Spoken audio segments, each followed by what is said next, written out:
Добар ден, пладневни вести на Канал Плюс и веќе настаните на денот.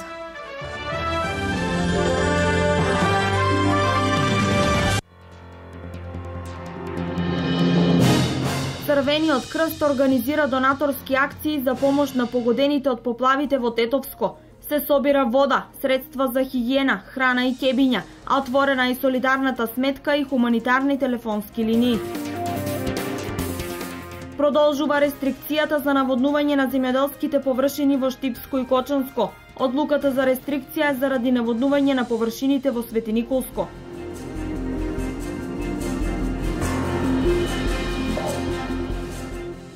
Во ек на сезоната на годишни одмори, Грција и Бугарија се најбарани летни дестинации на граѓаните од истокот. На крајот на август најавено е намалување на цените на аранжманите.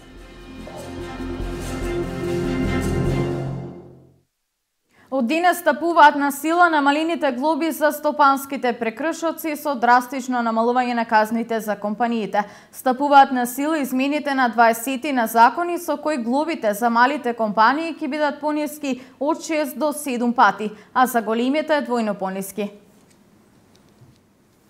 Од денеска стапуваат на сила измените на 20 на закони кои се усогласени со законот за прекршоци. Денеска драстично се намалуваат казните за компаниите. Од 6 до 7 пати ќе бидат пониски глобите за малите компании, додека за големите казните ќе бидат двојно помали. Казните ќе се одредуваат според економската моќ на компанијата, бројот на вработени, а ќе се има предвид и дали фирмата досега има претрпено казна.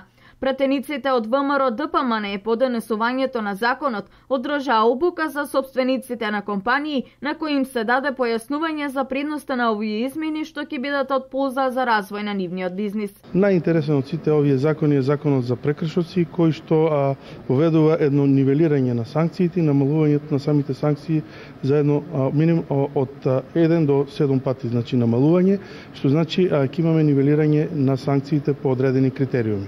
Критериумите сами се дадени во законот, истите овие измени доаѓаат на барање на граѓаните, односно на бизнис секторот, кој што веќе во одол временски период го заговараше ова, и ова е една од предизборните ветувања на ВМРО ДПМН. Санкциите ќе се определуваат, на пример, за трговец поединец со остварен вкупен приход до 500.000 денари, кој во фирмата има 9 вработени и нема изречено правосилни прекршочни санкции. Висината на казната ќе изнесува 450 евра наместо до сега 3000 евра. Парична глоба во износ од 5000 евра плаќа и фирмите кои што немаа набавено фискални апарати, а сега правно лице со приход до 500.000 денари ќе добие казна од 750 евра доколку се откријат неправилности, а 1250 евра ќе платат оние фирми кои остваруваат приход до 1.000.000 денари. Барањата на собствениците на фирми се исполнети. За фирми како што е мојата, со помалку вработени, со помал приход, бидејќи казните беа незамисливо израмнети со фирми со 300 вработени, со фирми со 10 луѓе вработени, значи со многу помали приходи. Една казна, да речеме, од 11.000 евра беше и за мојата фирма со 5 вработени и за фирма од 300 вработени, така да конечно го добивме ова што го баравме. Воедно собствениците изјавија дека одсега ќе работат со помал притисок. Македонија се солидаризира со погодените од поплавите во Тетовско. Црвениот крст организира донаторски акции за вода за пиење, средства за хигиена, храна и кебиња. Помошта може да се предаде во магазините на Црвениот крст во општините. Од Црвениот крст на Република Македонија информираат дека заинтересираните правни субјекти и граѓани можат да се вклучат во акциите за обезбедување парична помош на сметката на Фондот на солидарност, како и со донирање 100 денари со повик на телефонските броеви со префикси 075 070 и 077 на бројот 143 400.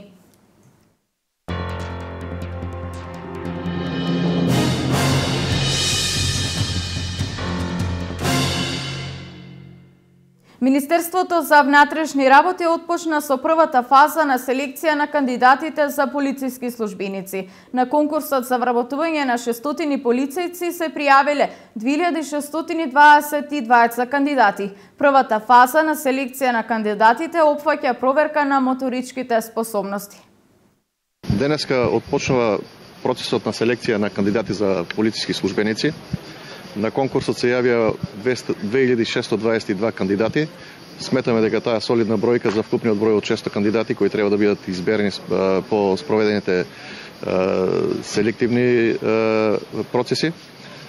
Од денеска до петок ќе траат проверките за моторичките способности на кандидатите за полицајци, така да после оваа фаза продолжуваме со останатите фази од процесот за селекција. Инаку целата селекција или целиот тој процес е согласно нашата стратегија или конзистентна политика за управување со човечки ресурси, за навремено пополнување на полициските структури со соодветен број на полициски службеници.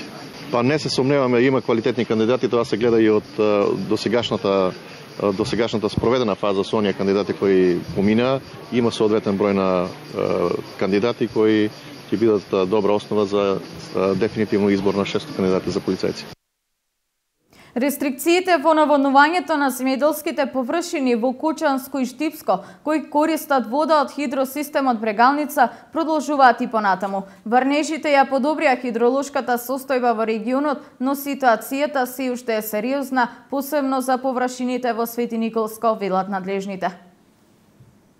Рестрикциите во наводнувањето на земјоделските површини во Штипско и Кочанско, кои користат вода од хидросистемот Брегалница, нема да прекинат. Од последните врнежи се подобри хидролошката состојба во регионот и ја покачија влажноста на земјата, но ситуацијата е се уште сериозна. Во спроведување на рестриктивните мерки најмногу влијаја врнежите од дождот, односно водата за корисниците од Кочанскиот и другите реони не се запира целосно, со што на земјоделците ќе им се возможи да одржуваат извесна влажност на почвата. Од водостопанство Брегалница упатуваат апел количините од вода да се пуштаат во системот за наводнување, да се користи ефикасно и рационално, бидејќи за оризопроизводителите предстои уште долг период со високи дневни температури. Патниот правец Тетово-Попово-Шапка е исчистен и сообраќајот се одвива нормално во двата правци. Делот од коловозот на регионалниот пат Тетово-Јажинце кај село Добриште е исчистен и на тој дел од патот сообраќајот е нормализиран. Кај село Порој во прекине регионалниот пат Тетово-Јажинце, а како алтернативни патни правци се користат Тетово-Требош, Джепиште и Желино-Шемшево-Јагуновце-Терце. Поради надојдена вода на Вратничка река, целосно е оштетен мостот кој сообраќајно ги поврзува селата Горно Орашје и Нераште.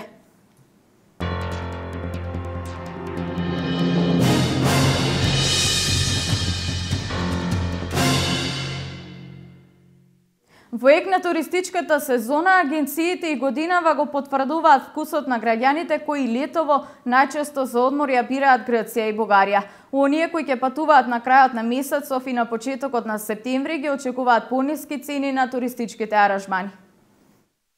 Во екот на туристичката сезона Бугарија и Грција повторно се најпосакуваните дестинации и покрај покачените цени и кризата во Грција, кочанчани не се откажуваат да ја посетат. Голема е заинтересираноста и за еднодневните екскурзии на различни дестинации кај нашиот јужен сосед секој викенд.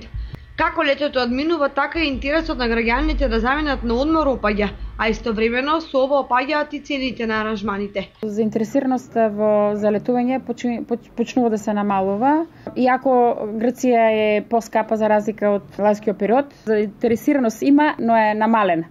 А цените не се намалуват, затоа што ние имаме пакетни цени и се пуштени уште на почетокот на сезоната. Колку оде по на кај септември, цените се намалуват. Дел од граѓаните се решаваат да заминат на одмори во септември. Тогаш на плажите е мирно и тивко, а за некој тоа е најдобар начин да се одморат од секојдневните обврски.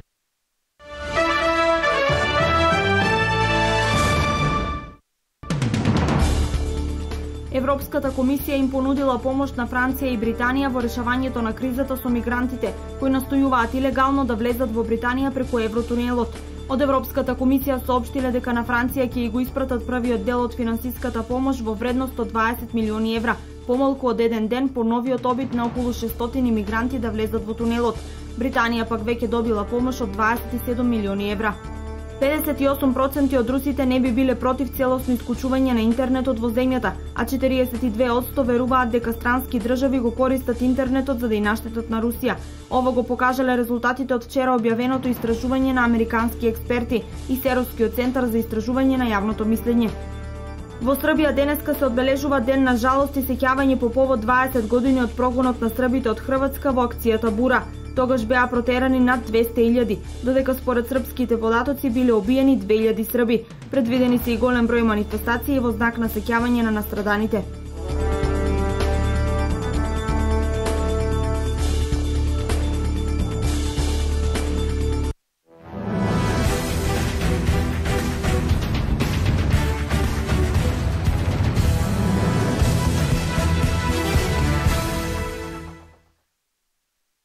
Во Валенсија заврши женското јуниорско европско првенство, прво на кое учествуваше и Македонија. Нов шампион на Европа е Данска, која во финалето го совлада стариот шампион, селекцијата на Русија, со резултат 29-26.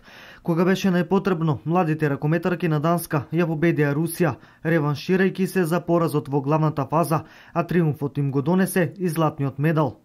Во меч за третото место, Шведска ја совлада Унгарија со минимални 25-24. Како што е познато, Македонија го освои 15-тото место со 2 победи, 4 порази и една нерешена средба.